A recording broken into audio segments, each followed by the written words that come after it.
Hey, Psych2Goers. Have you ever wondered when to label a relationship as toxic? We might think the red flags are clear as day. Recent surveys actually report the opposite. According to the Center for Disease Control and Prevention, 1 out of every 3 teens will experience being in an unhealthy relationship, but only 33% of them will seek help or confide in someone else about it. Why? In the words of American author Bryant McGill, escaping a toxic relationship can feel like breaking off a piece of your heart. Leaving is never easy, but sometimes it is necessary to save yourself and others from dying inside. It's difficult to accept when the people we love the most are actually the ones hurting us the worst. Even the strongest of us can find ourselves trapped in a toxic relationship, unable to accept when things have already crashed and burned. But knowing how to tell when things are starting to take a turn for the worse can save you a lot of heartache down the road, and may even help you save your relationship before it's too late. So, with that said, here are some telltale signs of a toxic relationship. Number 1, you don't feel any support. Do you feel your relationship has started to lose its spark? Are you worried you're not feeling much of an effort anymore from your partner? Not only have they stopped making plans and checking in with you regularly, but they've stopped showing you any support or encouragement as well. They're not there for you when you need them, but they make you feel like it's your fault somehow. That it's your own goals and ambitions getting in the way of your relationship, and not their lack of appreciation and commitment. Number 2, you don't communicate with each other. Do you and your partner treat each other with sarcasm a lot lately? Are criticism, thinly veiled judgment, and passive aggression a part of your daily routine?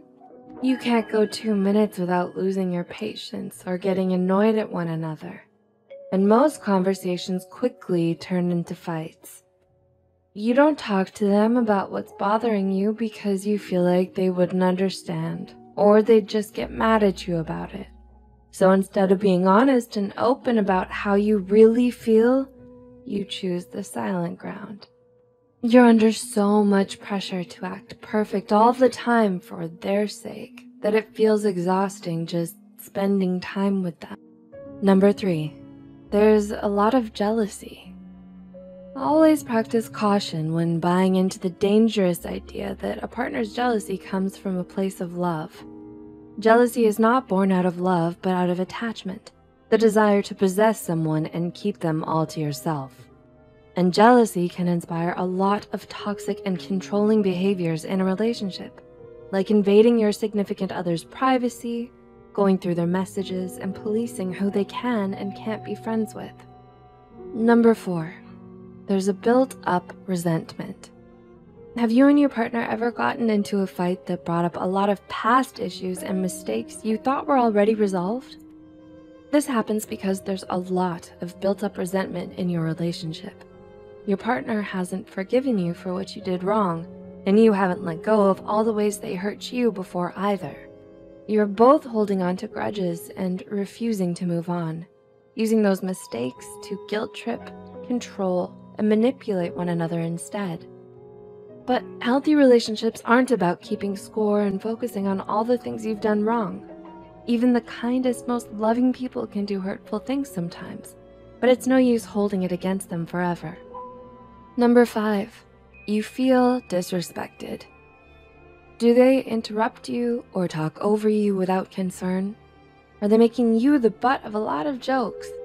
If they casually tell people your secrets and personal details and are late to most dates or a no-show altogether, things might be progressing towards the red zone. They may also belittle your problems and concerns and decide things for you without considering your feelings or opinions. These are just a few examples of all the ways you may be disrespected by your significant other, but all of them are definite red flags. Because at the end of the day, they're all just telling us the same thing. Your partner doesn't value or treat you as equals. And number 6, you don't have time for other relationships. In the beginning, you wanted to spend most of your time with your significant other, right? But as time went on and your relationship got more and more serious, you became more comfortable being apart from them because you feel secure with the commitment you've made to one another. But it's not like that when you're in a toxic relationship. In a toxic relationship, your partner becomes your entire world. All you do is spend time with them and follow them around. You start to lose yourself in them and end up neglecting all of your other important relationships in your life, especially with yourself. As they say, the first step to overcoming a problem is by acknowledging it. And the good news is, just because your relationship has turned toxic now, doesn't mean you and your partner are doomed for good. As long as the two of you acknowledge these toxic traits and are both willing to change for the better, then there's still hope. Practicing more open communication, shifting from playing the blame game to understanding, and establishing healthy boundaries can be helpful in moving forward. Of course, toxic relationships aren't the same as abusive relationships. If you or anyone you know is being physically or emotionally abused by their partner, please reach out to the authorities or any of the many organizations available to get the help you need.